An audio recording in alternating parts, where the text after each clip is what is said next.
یہ اس طرح ہے کہ جب ہم لوگ شادی کے بعد عورت جب گھر چھوڑتی ہے تو اس میں اس طرح ہوتا ہے کہ جو اس کا بانڈنگ ہے وہ فیملی کے ساتھ تھوڑا بہت لوز ہوتا ہے. وجہ یہ کہ she has to go somewhere else. اور جو ہمارے میل جو پاپولیشن ہے چونکہ انہوں نے ایک ساتھ رہنا ہے تو they have to bond together, ٹھیک ہے. اور ایگریکلچر سوسائٹی میں بھی یہی ہوا ہے کہ because they had to rely on strength of the men to defend their lands, that's why they came together, اور انہوں نے جو بانڈ بنائے ہیں وہ کافی اسٹرانگ تھے. وی گاٹ دیٹ, ٹھیک ہے. اس کے پیچھے ریزننگ بنتی ہے کہ یار why the society's structure came towards this patriarchal way. ہمیں اس چیز کا اندازہ ہونا چاہیے کہ یار it wasn't like this from the starting and it will not be like this till the end. Society ہے جس میں چینج ایک پراپر وے ہے, چینج آتا رہتا ہے, فلکچویٹ ہوتا ہے سوسائٹی, مگر still we have to know that this is not the only way. اب ہو رہا کچھ یوں ہے کہ پچھلے چند دہائیوں سے یا چند صدیوں سے ہم کہہ لیں جو یہ جو پیٹریارکل مائنڈ سیٹ ہے بہت ہی زیادہ ہو گیا ہے. آپ ہماری مثال لے لیں ہمارے پاکستانی کلچر کی. میں as a boy, as a لڑکا, رات کو 10 بجے 12 بجے 1 بجے 2 بجے گھر واپس آ سکتا ہوں and my father won't even ask me. اور the same is not true with my sister. وہ شام 6 بجے کے بعد گھر سے باہر نہیں نکل سکتی. وائی؟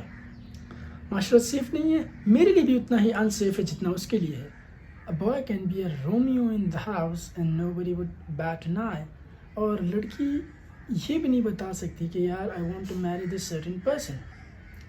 اچھا, یہ سب جھیلنے کے بعد now when the girl wants a serious relationship and he comes to meet a boy, وہ ان سب چیزوں سے تھک چکی ہوتی ہے کہ now everyone is trying to control me, now she needs a partner.